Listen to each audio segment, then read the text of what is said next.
Are Star Citizens drinking the Kool-Aid? And if so, what flavor is it? We'll learn more after these messages.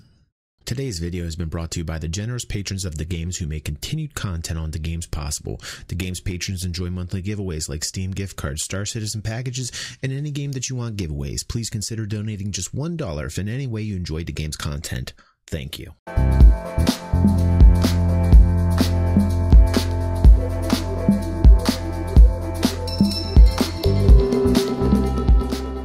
So, interestingly enough, I get comments all the time that bring ideas to my head. It's this Viticus guy. Chris Roberts has been removed from all the big companies he has worked for because of his incompetence. Almost a decade after a missed street date, and people still support him.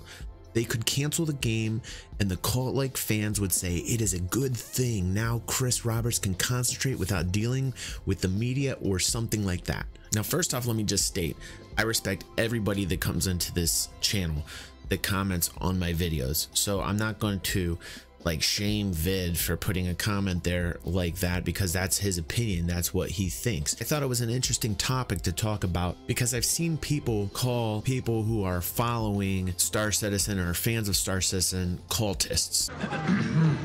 A small surprise before the ceremony starts? Why not? Let's first go over how I got to this point. How did DG get positive on Star Citizen? Because didn't he used to make negative videos on Star Citizen? What's going on here? Is he a human being that's allowed to make decisions? How did he turn into a positive person? It must be for the views. It must be the clickbaits. It must be blah, blah, blah, blah. Let's talk about the reality of the situation here and why I'm kind of leaning a little bit more towards the positive side than the negative side. One of the very first reasons why I kind of started flipping the script were the changes that I saw in 2018. OCS hits, boom, all of a sudden the gameplay and the experience starts to change for me. You get much better stability and performance, which we had been harping about for the entire year of 2017. We were talking about what a miserable gaming experience Star Citizen was. The top content creators pretended like it didn't exist and kept marching on as if there was no problems with it when there was actual problems with it in 2017. If you want to watch a lot of the videos here on The Games, you will see that I am very critical, that I speak up very much so in those regards, saying, hey, let's have a more stable, better experience. More people will play the game. I get on these planets, on these moons, I realize that there are still some, flaws. I realize that there are still some glitches and there's still some issues that need to be worked out, but the actual gameplay becomes much more stable. Frame rates become much more stable. Boom, changed. It was like night and day. Really was a better experience. Second thing I realized, oh, look, there's two me's.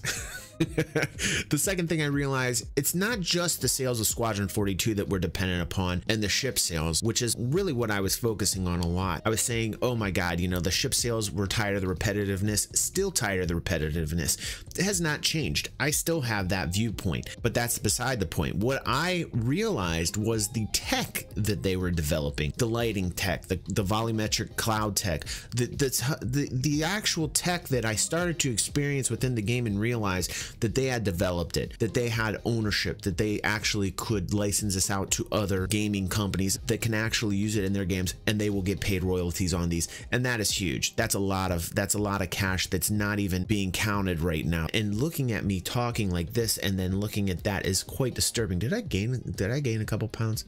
All right, let's get to the third reason. The third thing was actually looking at the design work that had been done on Lorville and being able to experience the new moons and the planet Hurston and Lorville and seeing all the different biomes and the actual work done on the planet, on the moons, the mining experience, which I have a mining tutorial on the channel, which is an active mining experience. These things started to kind of flip my script. I was like, wow, okay, I am actually having a good time playing Star Citizen and I'm playing it and it's a game, and you don't see content where people are actually talking about these things, because I think a lot of times the people that are really critiquing the game, very kind of like with a negative slant, aren't really playing the game with exceptions. There's a few exceptions. I mean, for instance, FTR plays the game quite often. Personally, I like the fact that FTR goes through having these good experiences, having these bad experiences. He's being real. At least he's being real. A lot of big content creators, and I won't name names, but I think you guys know who they are so dependent upon the success of Star Citizen. They're like shills. No matter what happens, everything's great with Star Citizen, and that's not always the case. I don't really find that so objective, that type of content. So at least I'll give FTR props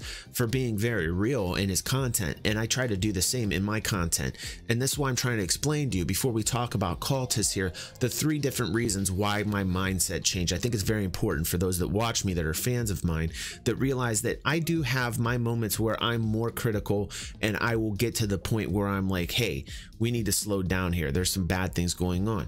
You know, I talk about the $46 million share sale, and I'm actually a little bit more positive than other people. I have experience when it comes to investing. I did trade for 8 years of my life. A lot of people would yell at me and say that I'm a dumbass and don't know what I'm talking about. I'm fairly fluent in the financial markets, and that's why I focus a lot of times on the industrial aspect and wanting more of a player-driven economy within Star Citizen. People that watch me know that as well.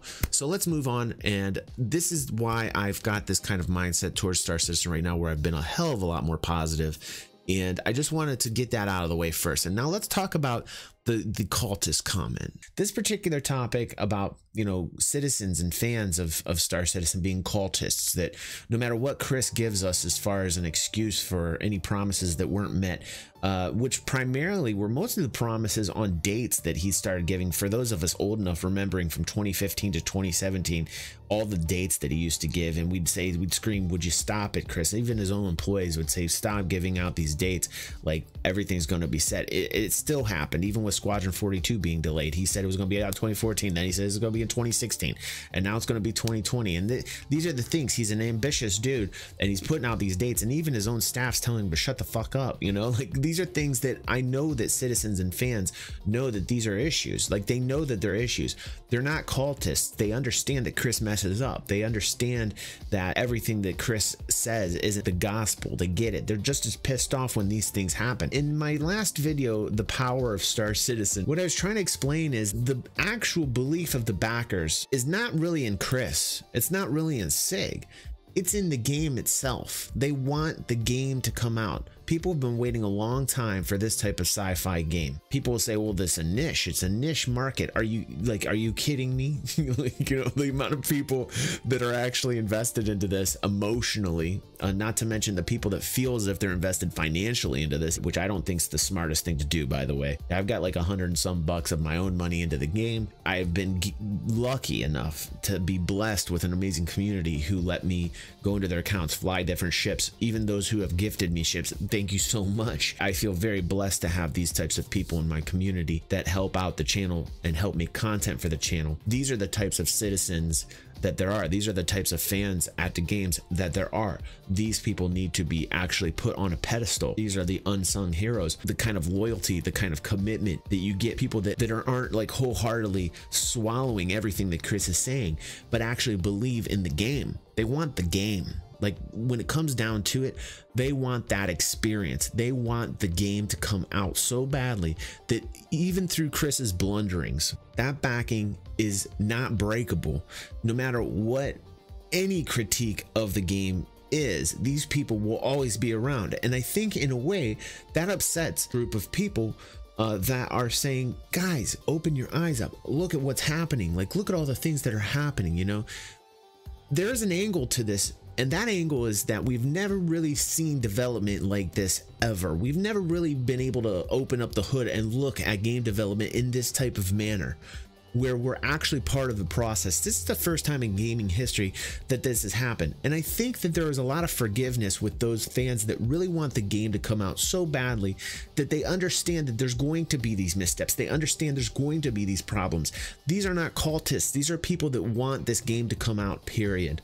And that they're willing to deal with these missteps, these blunders. You call it whatever you want, but you know, I'm looking at it and I'm saying, wow, these people are committed to bringing out this particular title because they have a love for this particular genre of game. Has nothing to do with Chris, has nothing to do with Sig. It's not about Chris, it's about Star Citizen. It's about wanting the title to come out. That particular passion. It's not the Kool-Aid, and people aren't being fooled by what's going on here. They just want the title to come out. They want the game. It's as simple as that. When people focus on, oh, everybody's just believing all the lies, they're forgetting that the real simplest base form of this is that they just want the game. That's all it really comes down to. It's as simple as that. But in order for these people making content to get those views that they want, they kind of steer a little bit into that Scammerino camp, because what they're really doing is they're creating drama. They're creating something more than what it really has to be. I think that needs to be said too, just as much as the White Knight side of the aisle, where people are pushing Star Citizen so hard that they're overlooking the missteps. So there has to be a balance. So I'm trying to provide that for my audience here on the channel. I appreciate everybody here for watching. I wouldn't call people who want a game to come out cultists. I would call them dedicated backers. For people that have to go through a lot of these blunders and are still committed to it regardless, they have a passion for this type of game. They want it out, and it's as simple as that. Thanks everybody for watching, and I will see you on the next vid.